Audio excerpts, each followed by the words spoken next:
Since the beginning, facial hair has been common in society. As the world changes, facial hair has been a continuing element common in many cultures. This video explores the change in our society as to why college students choose to grow facial hair.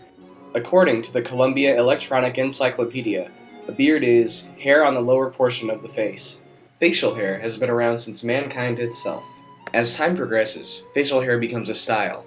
In ancient Egypt, for example, the beard was regarded as a sign of dignity and wisdom. The older ideas of facial hair revealed to us that the beard was a sign of wisdom that eventually shifted to a more religious significance in some cultures. This, then, is the mark of man, the beard. It is therefore unholy to desecrate the symbol of manhood, hairiness.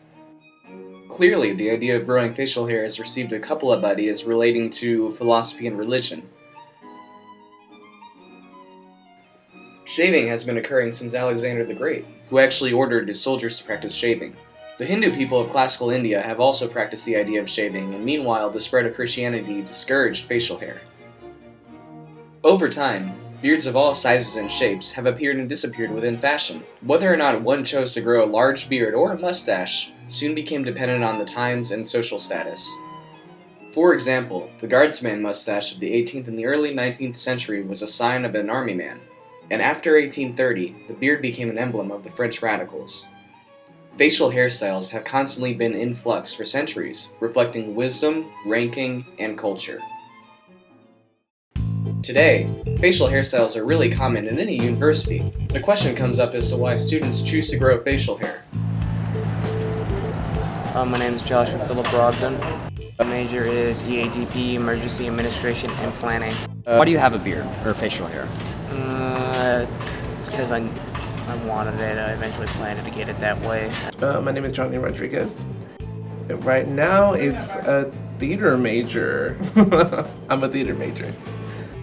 Well, the reason that I don't shave is because... the reason that I have a beard is because I don't feel like shaving. According to an interview with stylist Mike Spencer from a New York Times article, lots of men grow beards because it makes life easier.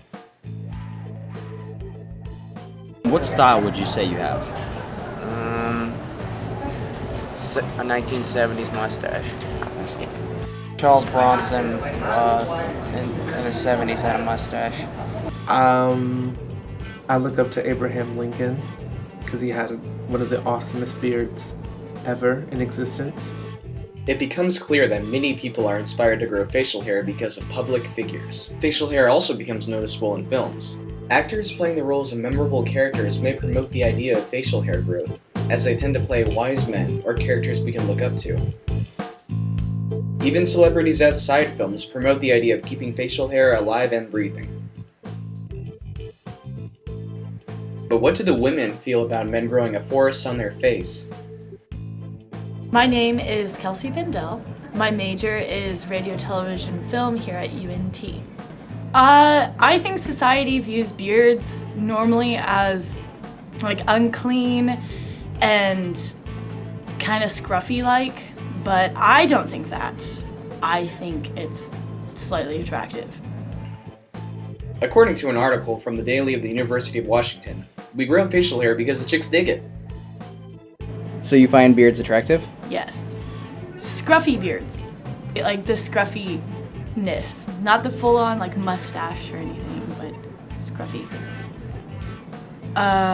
The first one that came to mind was Ashton Kutcher, but I don't really like him, but that's the only one I think of. This beard took me about 3 months to grow out. How do you think society as a whole views facial hair?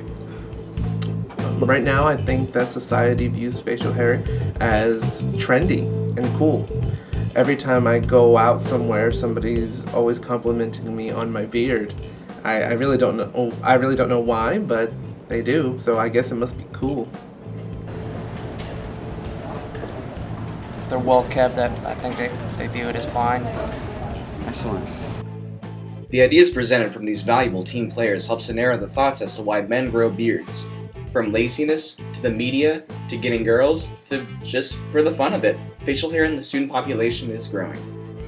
After learning about a brief history lesson of facial hair, we can see a lot of these ideas being reflected in society today. The moral of the story is for centuries, people have had different reasons for growing facial hair, whether it would be influenced by fashion style, media, social acceptance, or just for fun. Facial hair truly tells a story if we just choose not to shave it.